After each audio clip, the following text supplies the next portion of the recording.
selamat pagi untuk kita semua. Perkenalkan, nama saya Megawati Hutauruk.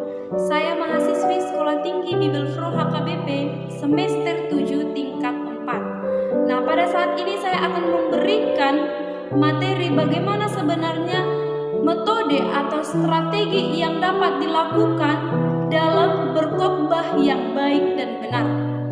Yang pertama, kita harus memahami apa itu berkhotbah, seperti apa itu berkhotbah. Berkhotbah sama dengan menyampaikan pesan dari Tuhan atau firman Tuhan. Dalam berkhotbah bukan berarti kita sebagai pengkhotbah menyenangkan hati orang atau jemaat yang mendengarkan khotbah kita, bahkan membuat orang tertawa atau membuat orang terkesan ketika mendengarkan khotbah yang telah kita sampaikan di tengah-tengah jemaat dan lain sebagainya. Khotbah merupakan inti atau bagian yang paling utama dari peribadahan, di mana Allah sendiri yang berbicara kepada jemaatnya dengan memberikan pengajaran dan pemberitaan firman-Nya di tengah-tengah jemaat. Adapun langkah-langkah atau metode strategi yang harus dipersiapkan seorang pengkhotbah dalam berkhotbah, yang pertama itu merupakan penguasaan diri. Kita sebagai pengkhotbah terlebih dahulu sebelum berkhotbah, kita harus bisa menguasai diri kita terlebih dahulu.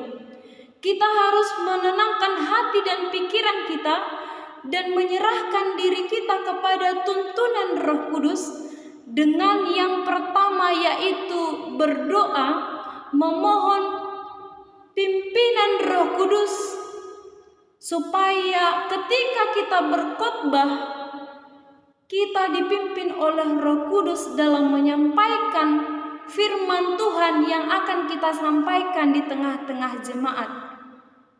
Yang paling utama yaitu bagaimana hubungan pengkhotbah dengan Tuhan, yang mana Roh Kudus atau Tuhan sendiri akan membantu kita dalam berkhotbah dengan tuntunan Roh Kudus yang menyertai kita pada saat kita melakukan berkhotbah di tengah-tengah jemaat. Yang kedua yaitu memperhatikan isi daripada khotbah, yang dimana kita harus benar-benar mempersiapkan isi dari apa yang akan kita khotbahkan di tengah-tengah jemaat. Di dalam isi khotbah yang kita persiapkan, kita juga harus benar-benar memahami dan tidak menggunakan bahasa-bahasa yang mungkin akan sulit dipahami oleh para jemaat. Dan itu akan mempersulit jemaat untuk memahami apa inti daripada yang akan kita sampaikan di tengah-tengah jemaat. Yang ketiga yaitu dengan memperhatikan penyampaian atau delivery daripada khotbah kita. Ada pengkhotbah yang bisa menyusun isi khotbah, tetapi dalam penyampaian itu sangat jelek atau tidak baik.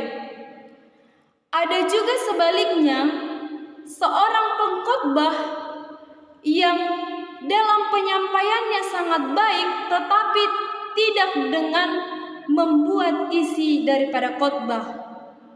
Akan tetapi seorang pengkhotbah yang baik dan yang benar harus bisa dua-duanya. Bisa menyusun isi khotbahnya dengan baik dan juga menyampaikan khotbahnya dengan baik di tengah-tengah jemaat. Yang berikutnya, dengan mempunyai penerapan, seorang pengkhotbah harus mempunyai penerapan kepada jemaat yang mendengarkan khotbah yang telah kita sampaikan. yang dimana penerapan ini sangat penting untuk membuat khotbah itu relevan dengan kehidupan pendengar atau kehidupan yang dialami oleh jemaat. Mungkin sekali tanpa penerapan dalam khotbah bisa kesulitan atau bisa menjadi khotbah kita itu berbentuk abstrak, yang dimana dalam penyampaian khotbah yang baik dan benar itu kita harus memiliki penerapan kepada jemaat-jemaat yang mendengarkan khotbah kita yang relevan dengan kehidupan yang dialami oleh jemaat. Yang berikutnya dengan memberikan ilustrasi atau contoh yang mampu mempermudah jemaat dalam memahami isi khotbah yang telah kita sampaikan tadi. Yang dimana kita melihat contoh atau kita melihat konteks yang terjadi di tengah-tengah jemaat yang mendengarkan khotbah kita. Hal ini penting sebagai mempermudah jemaat dalam memahami khotbah dengan pemberian ilustrasi yang kita sampaikan. Selanjutnya memberikan kesimpulan atau analisa atau penutup di bagian khotbah yang terakhir. Bagaimana dan apa yang diminta daripada nats khotbah yang kita sampaikan kepada jemaat supaya jemaat dapat mengerti, oh ternyata maksud dari nats ini atau khotbah ini adalah ini, seperti itu.